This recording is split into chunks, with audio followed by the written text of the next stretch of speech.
تو ہماری سب سے بڑی کامیابی ہے کہ اللہ ہمارے ہو جائے، اور اللہ جس کے ہو جاتے ہیں ایسے ایسے طریقوں سے اس کے کام بناتے ہیں کہ عقل حیران ہو جاتی ہے۔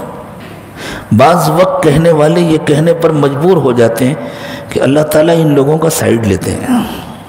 آپ کے اپنے شہر میں ایسے نمونے موجود ہیں۔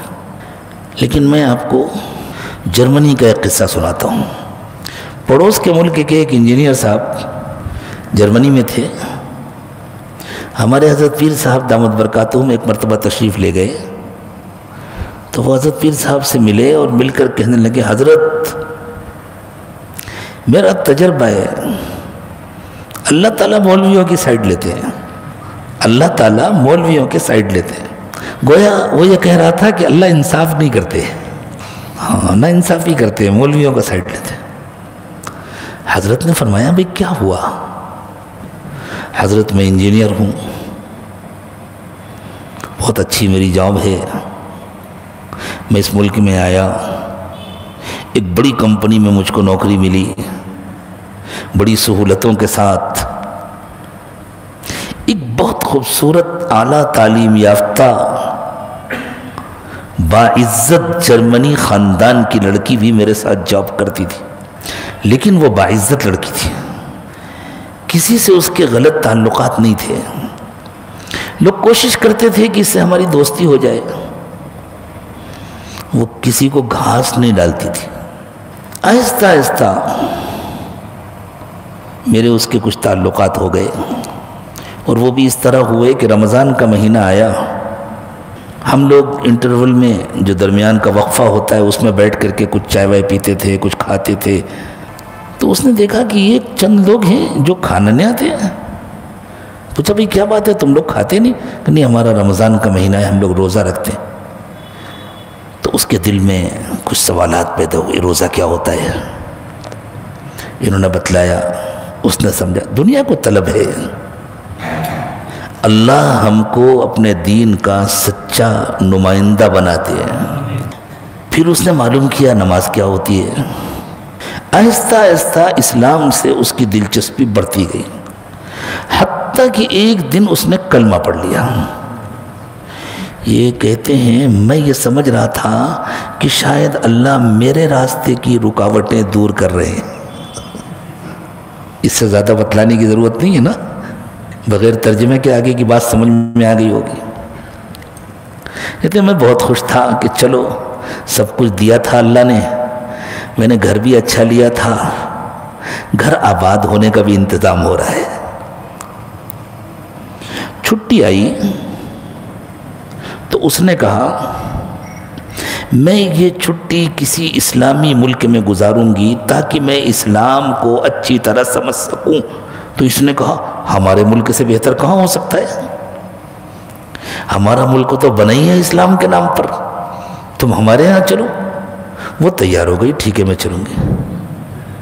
یہ انجینئر صاحب کہتے ہیں، میں نے اپنی ماں کو اور اپنی بہنوں کو اطلاع کر دیا۔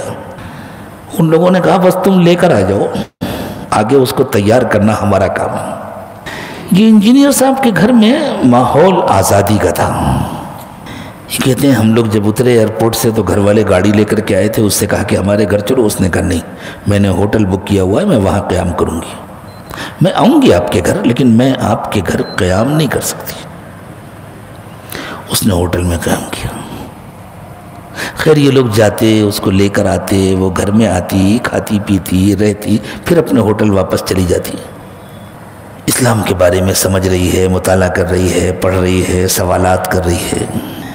اس کی ماں بار بار اور اس کی بہنیں بھی بار بار اس سے یہ مسئلہ چھیڑتی، ہمارا بیٹا بہت اچھا ہے، تمہاری جوڑی بہت اچھی ہوگی، ہماری تمنا ہے۔ تو وہ بالکل خاموش ہو جاتی ہے، کوئی جواب نہیں دیتی، گویا اس موضوع سے اس کو کوئی دلچسپی نہیں تھی۔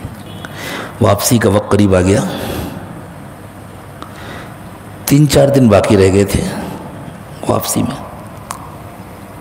انجینئر صاحب کا ایک چچا زاد بھائی تھا، وہ حافظ قرآن، عالم، مفتی اور دنیاوی تعلیم بھی حاصل کی تھی اس نے، بہت نیک اور متقی. وہ اپنے چچا کے گھر آیا تھا کسی کام سے، تو اس لڑکی نے محسوس کیا یہ لڑکا اس ماحول میں اجنبی ہے، اس کی نگاہیں جھکی ہوئی ہیں، یہ اس گھر کی کسی لڑکی کو بھی نظر اٹھا کے نہیں دیکھ رہا، اور اس نے میری طرف بھی ایک بار بھی نظر نہیں اٹھائی ہے. اچھے گھرانے کا لڑکا تھا، سمجھدار، پڑھا لکھا، خوبصورت. تو اس نے پوچھا یہ کون ہے؟ بتلایا گیا یہ ہمارے چچا کا بیٹا ہے. اچھا تم لوگ اس کے کزن ہو اور یہ تمہاری طرف بھی نظر نہیں اٹھاتا؟ تو انہوں نے کہا ہاں یہ لوگ بہت دیندار لوگ ہیں، یعنی گویا یہ بیکورڈ لوگ ہیں، ہم لوگ ذرا ترقی یافتہ. اچھا کیا پڑھا ہے اس نے؟ یہ حافظ ہے، عالم ہے، مفتی ہے. اچھا مجھے ان سے کچھ بات کرنی ہے. ٹھیک ہے، وہ آگے بیٹھ گیا، نظر نیچی. اس نے اسلام کے بارے میں سوالات کرنے شروع کیے، اس نے انگریزی میں جواب دینا شروع کیا. اس کو اندازہ ہو گیا بہت باصلاحیت عالم ہے. تو اس نے کہا ابھی میرے چند دن باقی رہ گئے ہیں، میرے جو بھی ڈاؤٹ ہوں میں فون پر آپ سے پوچھ سکتے ہوں؟ اس نے کہا ٹھیک ہے آپ فون پر پوچھ لیجیے. اس نے فون پر بہت سارے سوالات کیے، اور صرف 2 دن باقی تھے واپسی میں. تو اس نے اس لڑکے سے کہا کیا آپ میرے ساتھ نکاح کریں گے؟ تو اس لڑکے نے کہا ابا سے پوچھ کے بتلاؤں گا. میں ابا سے پوچھوں گا پھر بتلاؤں گا. ٹھیک ہے. اس نے ابا سے پوچھا. گھر والوں کو لڑکی تو پسند تھی، اور یہ بھی معلوم تھا کہ یہ باعزت لڑکی ہے، اور اس نے اپنے شوق سے اسلام قبول کیا ہے اور اسلام کو سمجھنا چاہتی. ماں باپ راضی ہو گئے، نکاح ہو گیا. اس کی چونکہ بہت اعلیٰ درجے کی جاب تھی، وہ فوراً ایمبیسی میں گئی اور اس نے جا کر کے بتلایا میں نے نکاح کیا ہے، یہ میرا شوہر ہے، مجھے ارجنٹ ویزا چاہیے. ایمبیسی نے ویزا دے دیا. 2 دن کے بعد شوہر کو لے کر کے چل. وہ دونوں وہیں رہتے.